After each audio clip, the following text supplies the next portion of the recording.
Ireland's long history is riddled with folklore, ancient mythology, and ancient societies, which include the Druids, who were highly regarded among the Celts. They were considered teachers, wise priests, and even as magicians. Many stories and myths indicate that the Druids frequented oak forests a lot. Subsequently, the Celtic meaning of the word Druid is knowing or finding the oak tree. Stories of fairies playing pranks on farmers and leprechauns hiding their gold at the end of a rainbow are other examples of legends preserved in Celtic society.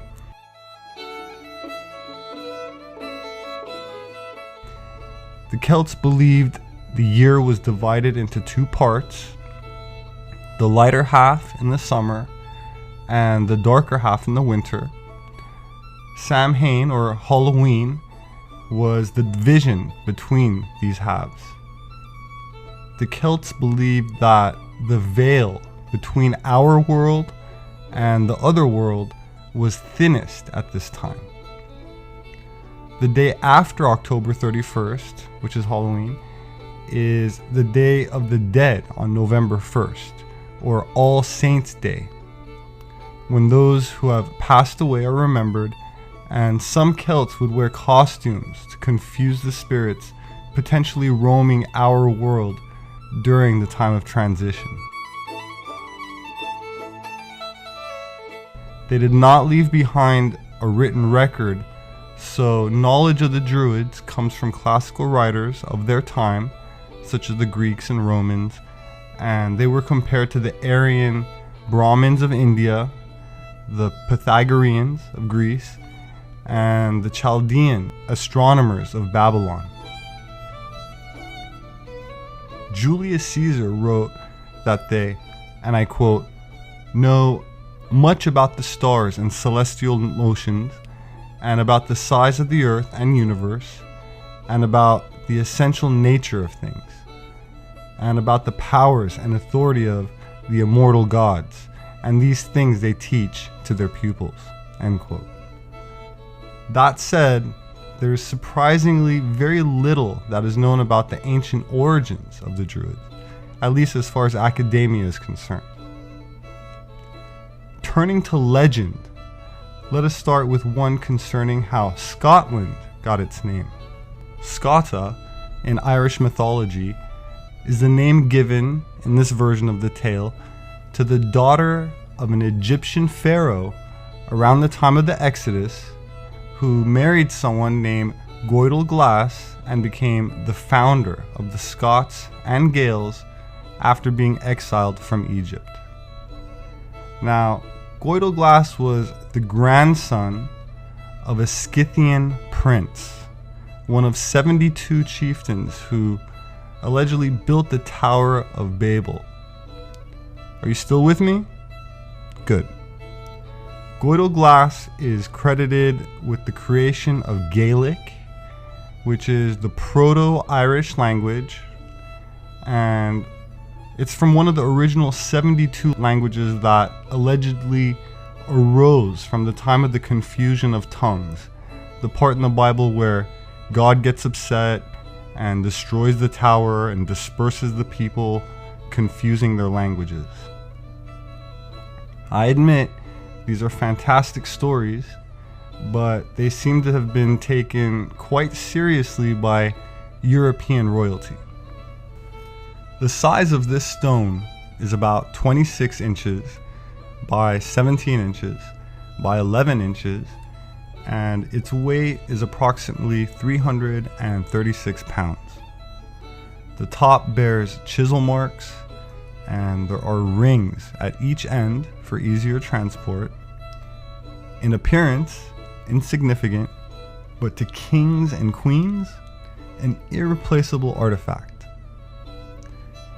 It is called the Stone of Destiny, and it has been revered for centuries as a holy relic and fought over by the Scottish and English for some 700 years.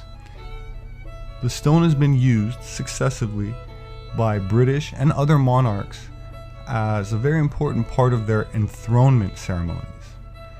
Legend has it that it was transported to Ireland via Spain by Princess Scotta, the eldest daughter of Akhenaten and Nefertiti, also known as Princess Meritaten, who fled Egypt following the overthrow of her father. For those interested to go deeper down this rabbit hole, you can check out a book written in 1939 by none other than Sigmund Freud called Moses and Monotheism. The grave of Princess Scotta allegedly lies in an Irish valley known as Glen Scoithin, or Vale of the Little Flower, indicated by a road signpost, and the trail from the road leads along a stream to a clearing where a circle of large stones marks the gravesite. As for Egyptian graves, there are a striking number of red-headed royal mummies belonging to the Hyksos pharaohs, a word which meant foreign rulers to the ancient Egyptians. There is no doubt that the Hyksos were foreign to the African continent, as they introduced the horse and chariot to Egypt, and there are no horses at all in the sub-Saharan African fossil record. They also introduced some advanced metal, and there are now interesting discoveries being made regarding genetics. Well, there's our research that we're hearing today that shows half of all Western European men are somehow related to the Egyptian pharaoh King Tutankhamun. Not only do half of Western European men have this connection, genetic profile connection, but 70% of men in Britain, which is astounding, but they all have the same genetic profile or same ancestry as King Tut from Egypt way back when. And here's what's really shocking about this. Less than 1% of modern day Egyptians have that same connection. So it kind of makes you wonder, well, if he's Egyptian, but the ancestry isn't Egyptian, how did it evolve? Which way did it move? And it looks like it didn't start in Egypt, but it evolved and went to Egypt and may have started in Europe. And that's why all the Europeans have this background. Isn't that interesting? Red hair is the rarest natural hair color in humans, was thought to be the sign of a witch during the Middle Ages, and the distribution of red hair in the world population is about 1%. But in Scotland and Ireland, it's about 10 to 13% of the population that has red hair, with 30 to 45% unknowingly carriers of the red hair gene. This region is also particularly high in rhesus negative blood type, sharing this trait with the Basque, Berbers, and others in an interesting and important topic, which I will continue on in a future presentation. My name is Robert Sepper. I'm an author and anthropologist, and would like to invite you to join me in awakening from a long amnesia. Species with amnesia, our forgotten history. Gods with amnesia, subterranean worlds of inner earth. The occult secrets of Vril. And 1666, redemption through sin. I would like to thank my subscribers who share my posts, as I rely on word of mouth, and I appreciate all of the positive feedback, reviews on my books, and requests for longer videos. I promise I will try, and I thank you very much for listening.